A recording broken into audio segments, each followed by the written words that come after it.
Now I'm happy to introduce Brian Timko. Brian works in our geography division. He's going to be presenting about the local update of census addresses. Brian and I started our careers at the Census Bureau around the same time back in the 1990s, and one of the first projects that we both worked on was the first go-round of the local update of census addresses. So I can confirm that he's well experienced and has been working on this project for how many years? Almost 20 years. So I'll turn it over to Brian. Thank you, Deirdre. Luke has been mentioned by several presenters today, and so this is my opportunity to provide kind of a deeper dive into the research that we've been doing and the work surrounding the program. So I'll begin with just brief Luca background. Ann already covered some of it, so I'll be able to go through this a little bit quicker and talk about the Luca Improvement Research Project that has happened over the last couple of years, and discuss the 12 Luca improvement recommendations. And then we'll get into the current activities and next steps as we move away from research and into implementing the Luca program. So as a result of perceived undercounts in the 1980 and 1990 censuses, Congress passed Public Law 103-430, which was known as the Census Address List Improvement Act of 1994. And that provided an opportunity for governments to review and comment on the address list used to conduct the decennial census prior to the census. Registered Luca participants would be required to sign in under Title 13. They'd receive address materials, provide updates to them, and then when the program was over, destroy the materials. So the first opportunity to participate in Luca, as Deirdre mentioned, was actually the Luca 98-99 program. And it was fairly straightforward in the sense that participants would receive an address list and an address count list, which was the count of addresses in each block. We provided the opportunity for them to comment, provide updates on not only the address list, but actually the address count list, so they could challenge how many addresses we had in each block. And then the block canvassing operations and the Luca 98 field verification operations were used to validate these addresses and the block challenges. In 2010, based on feedback from the 2000 census and 2000 Luca program, we expanded participation for Luca and provided 3 different options. They were cleverly named Option 1, Option 2, and Option 3. Option 1 was very similar to Luca 98. It was we provide your addresses in a Title 13 environment. You review and comment on the addresses. Option 2 was a Title 13 option where they received our addresses, but instead of commenting on our address list, they would provide their list of residential addresses to us in a predefined format. And then Option 3 was a non-Title 13 option where they did not receive our addresses. They received an address count list, and they provided us with their list of residential addresses, but they couldn't file an appeal because they couldn't see our addresses in a Title 13 environment. And all Luca 2010 records were validated in the address canvassing operation. And a couple other changes that were made from Luca 98-99 is Luca 98 to 2010 was that in 2010, states were invited to participate for the first time. And the review time was increased from 90 days to 120 days based on feedback. And just for your reference, 79% of our Luca participants in 2010 chose Option 1. And 13% chose Option 2, and Option 3 was 8% of our participants. So the large majority of people chose Option 1. So a couple slides comparing the data from Luca 98 and 2010 Luca. In 2010 Luca, the program provided over 6 times as many addresses than in the 2000 Census Luca program. This was expected because we were asking them for their full address list.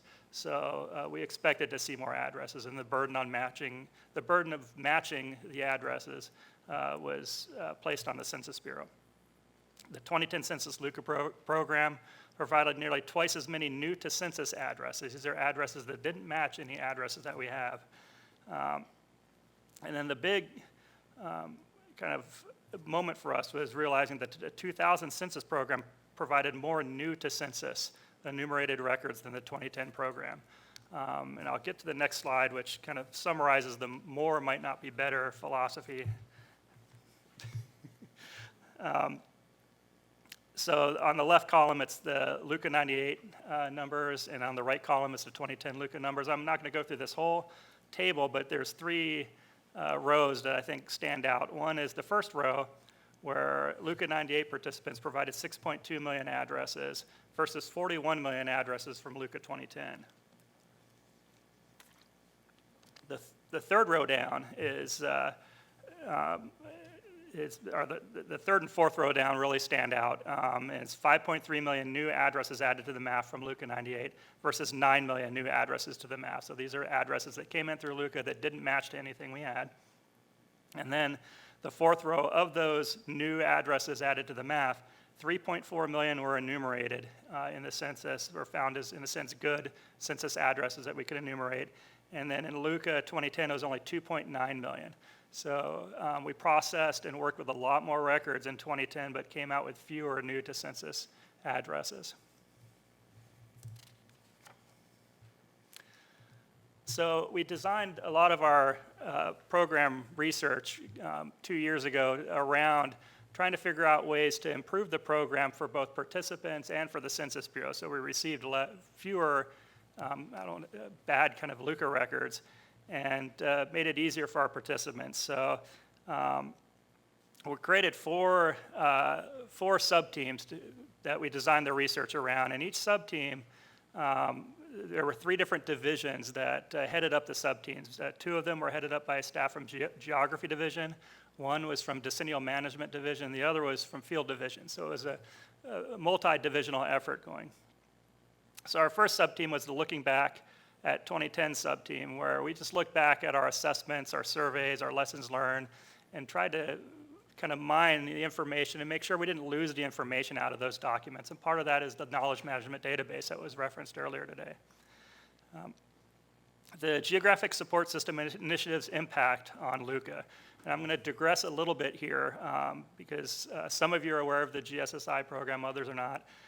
The GSSI program supports the 2020 census by providing a process to continuously update address and spatial data from tribal, state, and local governments throughout the decade in support of a re-engineered address canvassing program.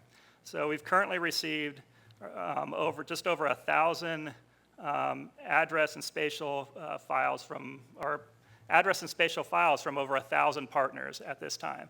So we're processing a lot of data, and we're asking for it in their native format. So we're seeing, for the first time, we're really seeing what partners have stored in their native format. So it's kind of eye-opening to us as far as seeing how they store the data and how they would do Luca with their data. We had a re-engineered address canvassing impact on Luca. This is research that we're doing to figure out how do we validate addresses, Luca addresses, if we don't have address canvassing to fall back on. And so a lot of this research stems around an in-office validation. We're working with Frank's non-ID team right now to figure out the best methods for validating records. And then our last research team was a focus group sub-team, where we went out and conducted 7 focus groups across the country with our partner governments to see, to test some of our ideas with them and to see how it played out in the landscape and make sure that we weren't doing anything that would upset our partners. So we came out of this with 12 primary recommendations. And I'll go through these fairly briefly. Well, some of them briefly, some of them in more detail. The first recommendation was to continue the 2010 Census Luca program improvements that were successful. The 120-day review period was a really good review period.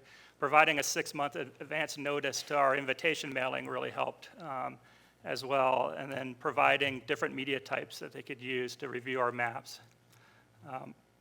And then continuing state participation with Luca. The first recommendation kind of changing Luca was to eliminate the full address list options that were available in 2010 Luca. This will reduce the number of deleted Luca records and field verification activities and reduce the burden and cost of processing addresses in Luca address validation.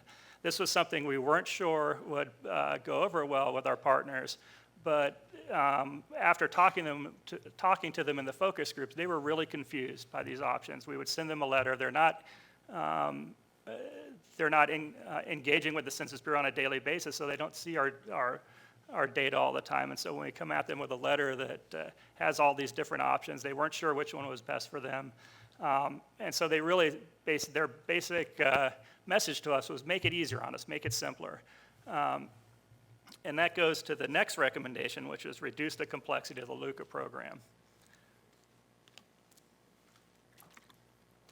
We were told several times that it was too complicated. Part of that was the options. Part of that is how we write our letters and develop our materials. So we were told directly, we don't care about Public Law 103-430 in your letters.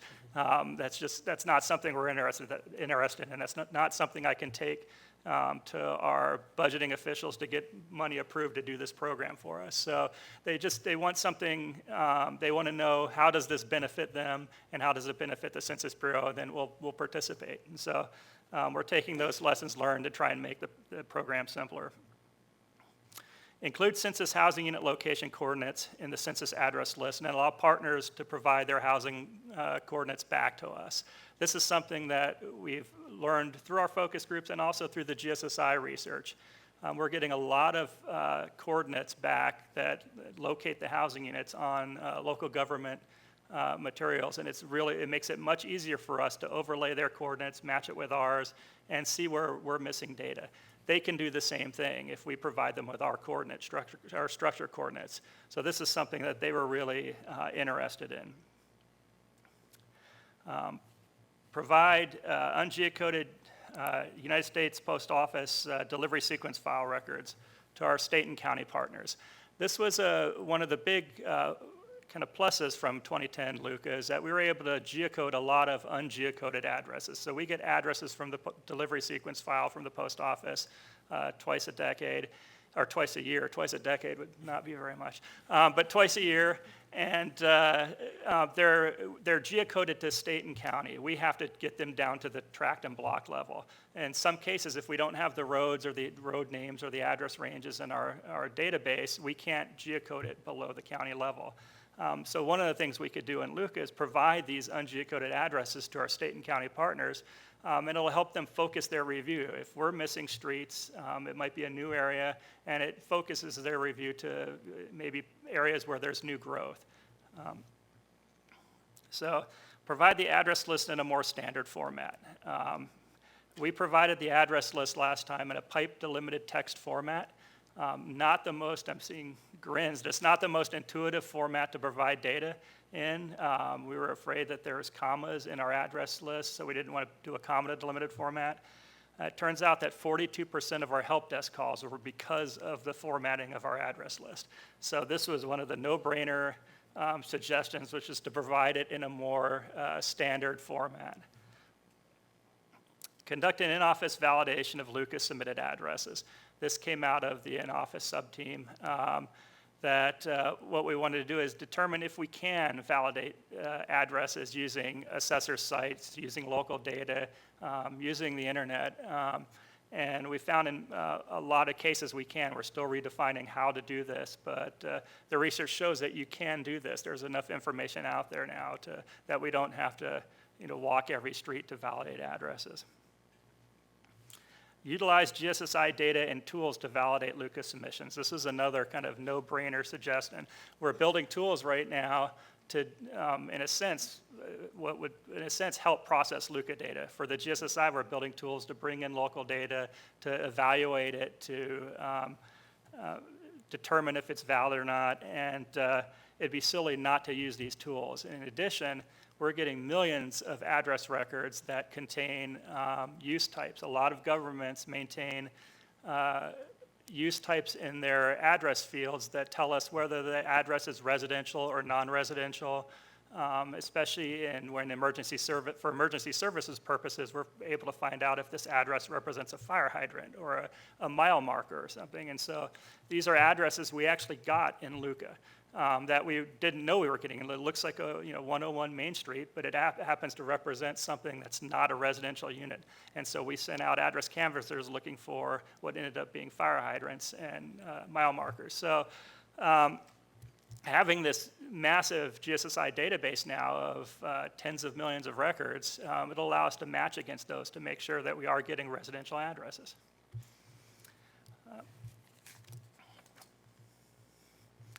Encourage governments at the lowest level to work with higher level governments to consolidate their submissions. This is something we worked on in 2010 and we want to continue to improve upon in 2020. A lot of smaller governments or local governments don't have the resources to do LUCA, to kind of match addresses and have with GIS systems. And so we're encouraging governments, townships, small towns to work with their county or work for their regional planning areas to try and consolidate a submission. And that makes ensures that we have the right coverage. Eliminate the block count challenge. This was an artifact of the 1998 LUCA program where partners could challenge the block count, and it would trigger us to go back out into the field in the LUCA 98 verification operation to validate that, to make sure that our block count was right or the local block count was right. In 2010, we still had this. They were allowed to challenge the block count, but we went out to every block anyway. So there wasn't much of a purpose to doing this for the 2010 LUCA program. So we're proposing eliminating the block count challenge list for these purposes because part and parcel, we don't want to have to trigger a lot of blocks to go out into field verification because we want to limit the amount of time we spend in the field. Eliminate the use of asterisk designations for multi-unit submitted without designation. So because we were going out into the field and doing a 100% canvassing operation, if a government had a multi-unit structure but didn't know the unit designator, so they didn't know if it was an apartment A, B, C, or apartment 1, 2, 3, they could give us the basic street address, 101 Main Street, and just say asterisk 1 through 10 if there were 10 units. Because we're not going out to a full 100% address canvassing operation, we don't have the luxury of accepting that. So we're going to require them to provide us with the unit structures, or the units designators that we can mail to. And the last recommendation is encourage LUCA participants to identify addresses used for mailing, location, or both. This is another recommendation that's coming out from the GSSI program, is that a lot of address lists are being developed for E911 purposes that may work for locating an address, but not necessarily for mailing, delivering mail to that address.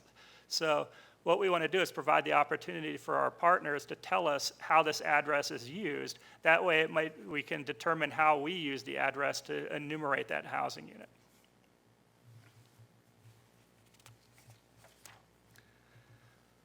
So moving on to our current activities and next steps, we're currently doing a lot of work with the in-office validation procedures and processes and tool development. I mentioned work with the non-ID team with Frank and staff at our National Processing Center to develop a methodology behind validating addresses in an office environment. We're going to do some larger testing with the 2017 census test using data out of that test. And we want to define the relationship between administrative records and LUCA validation to see if there's a way we can use administrative records to help validate LUCA records as well. And we want to define the relationship between address canvassing and LUCA, taking into consideration the timing of LUCA. There's going to be research going on with the in-office address canvassing versus in-field canvassing, and how do we leverage either or both, or either one or both of those to validate LUCA records. Last slide. We want to determine the feasibility of several technical recommendations for 2020 LUCA as well. The use of background imagery on paper maps, a light background imagery of paper maps. The partners out in our focus groups like the idea of having just a light imagery on the maps, and so we have to research, is this something we can feasibly do? The ability to provide structure locations with LUCA materials is something I mentioned we want to do. We have to research the best ways to do that. And the feasibility of web-based registration. Web-based registration seems simple, but with the Title 13 implications, it's more complicated. And we want to test we have a geographic update partnership software known as GUPS that we'll want to test. That's a software that partners can use for free to do their LUCA review. Determine the feasibility of using areas where we have planned field activities to validate LUCA records. This is it cheaper, and this is going to get into some cost modeling, is it cheaper if we're already going out in the field to send the LUCA address in the field to have it validated, or is it cheaper to send it, or more accurate to send it to an in-office validation procedure? And then we want to work with OMB. We had our first call with OMB yesterday to start working with the appeals office setup. We started far too late last decennial, and this is something we want to do earlier and more often to make sure we have our ducks in a row when it comes to the appeals process. And last but not least, we want to determine the relationship between late decade GSSI and LUCA. So if the GSSI program is happening while we have LUCA happening, we want to make sure that there's no way to confuse the two and make sure people understand the differences between the programs and how both can benefit them.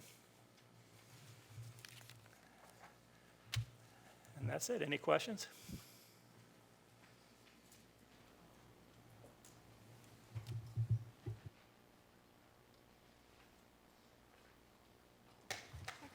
Thank you, Brian. Oh, sorry, Trish, do you have a question?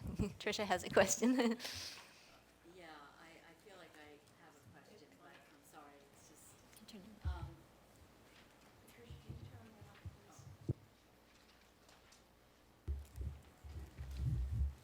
please? Okay, I guess the LUCA work that you're doing here, and a lot of it sounds, makes a lot of sense. And then there was a test, right, this year, validating the math model. And are those connected in any way? It seems like they should be, and I just was curious as to what did LUCA learn and what did the test learn? What kind of crossover is there? They're both geographic, so I figured. I can take this one, Brian, yeah.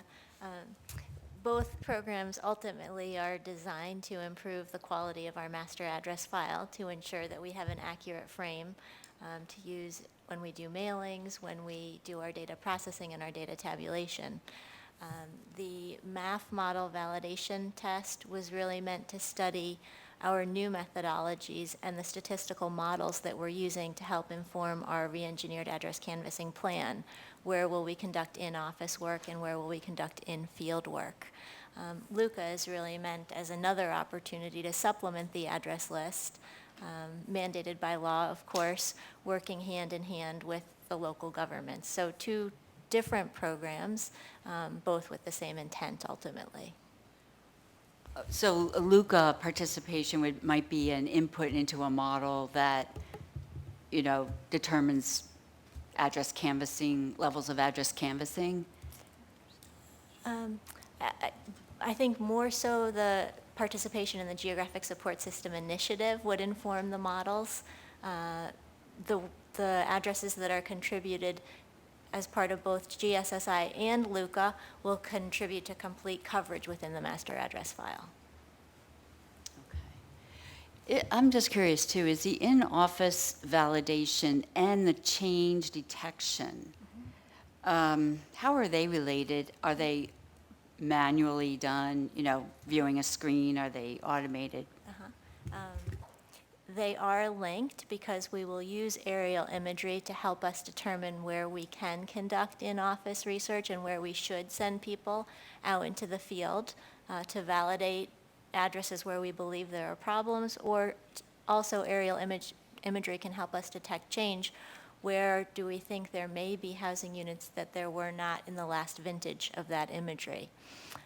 In the past, we have conducted more manual reviews. This RFI that we've released related to change detection will help us determine if we can move forward with more automated approaches to using imagery. And finally, are you happy with the level of LUCA at this point? I mean, I know leading up to 2010, there was talk of a rolling LUCA and so on. Is it So the concept of rolling LUCA is really the Geographic Support System initiative. Brian mentioned that we've ingested over 1,000 partner files to date, and we've been studying our ingest of that data and our processing of that data. I believe that at this point in the decade, we would have liked to have been further along, but those efforts were curtailed because of budget limitations in the past few years. But moving forward, yes, we are thrilled that people are participating in the GSSI. We hope that those people, by the time we get to LUCA, will not feel the need to have to spend the time scouring our address list, that they'll have confidence that by working together over the past few years, their address list is in a very good shape here at the Census Bureau.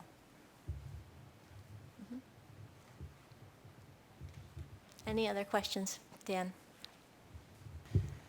Just in terms of in-office techniques, in-office validation, potential moves, it's been a while since I heard, has there been any work done with the address or housing file that comes off as a byproduct, basically, of the administrative records composite generation?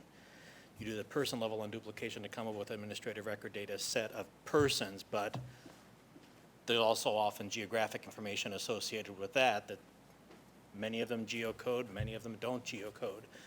Just in terms of checking whether some of these strange addresses you got in LUCA show up in some other database somewhere, just to get some sense of sources. We did some initial matching of LUCA records from 2010 to the administrative records database, which was we had some private files and the IRS data, and it had some initial numbers that told us that it wasn't going to be as easy as we thought. We were hoping to see that our good LUCA addresses matched to a really high rate and our bad LUCA records matched to a very low rate, and we didn't see that the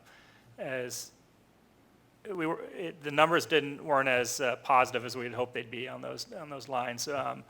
So we want to do more research on the administrative records on how to use them. We haven't looked into the person level data. I know Frank, if you want to speak to the work you guys have been doing for non-ID on person level data, because for LUCA we don't get person level data. We just get the basic street address with the block. So I can certainly talk about person-level data in terms of doing the address enhancement piece for the respondent addresses, but I thought maybe, Dan, you were talking about some work that was done around 2010 where maybe there was some parcel data, other like geographic data associated with person data in ADREC files. So just in terms of processing any of the number of the federal administrative records databases into a composite record, there's person records which you link and come up with a composite that you can do your respondent validation and other sort of things against, but there's also the compilation of address lists that were attached to those records, which is going to involve a whole bunch of stuff. I mean, commercial records, storefronts, home businesses, whatever being lumped in it, being indistinguishable or whatnot, but just for partially address hygiene for any sort of reason, just to see if there's a record that you can't geocode or whatnot, but it does show up for some reason in some way from this data record source, just to ferret out clues of where it might have come from. well, that's. Brian, I'm sorry. Go ahead, Deirdre. Brian mentioned in his presentation that we will be studying the comparison of administrative records to the local update of census addresses submissions. As we investigate our use of administrative records further and further, we are realizing the potential to partner within the agency. So the composite files that our Center for Administrative Records and Research Applications are using should be the same files that we're using in geography, that should be the same files that we're using in the Decennial Management Division and Statistical Analysis. So that research continues, and we will be seeing how we can use one file for multiple operations. And then just the special case of an administrative data resource, the delivery sequence file, the idea of providing the uncoded DSF addresses to the partners is a potentially cool one. It's interesting, but is that linked to the idea of trying to get them to provide location information back? Is it, are you trying to solicit what the right geocodes might be, or just trying to head off, don't bother me sending in this address again because we don't know what to do with it? No, our whole goal is to get them to geocode this address for us. And then by default, it helps focus their review on areas where we're probably missing features in Tiger.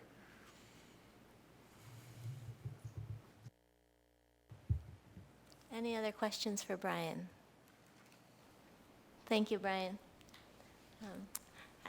I'd now like to move into the wrap-up. I'm not going to spend a lot of time reviewing what you heard today. I know everyone was very engaged, and you have copies of the presentation. But I would like to thank you for your attendance today, both those in the room and those who are watching via ETV. We appreciate your participation. We value your feedback, not only on days that we're together at the PMR, but on real, what we call work days. In upcoming PMRs, you're going to hear more about how we're moving from our small-scale individual tests to our integrated larger-scale tests, and then finally to our end-to-end operational readiness test in 2018. I think you can see that we're applying the learnings from one test to another, and we're thinking about how these findings relate to the 2020 census. I would also like to thank all of our presenters for their efforts on preparing for today. And to remind everyone that the next PMR is scheduled for Friday, July 10th, and we hope to see you then. Thank you.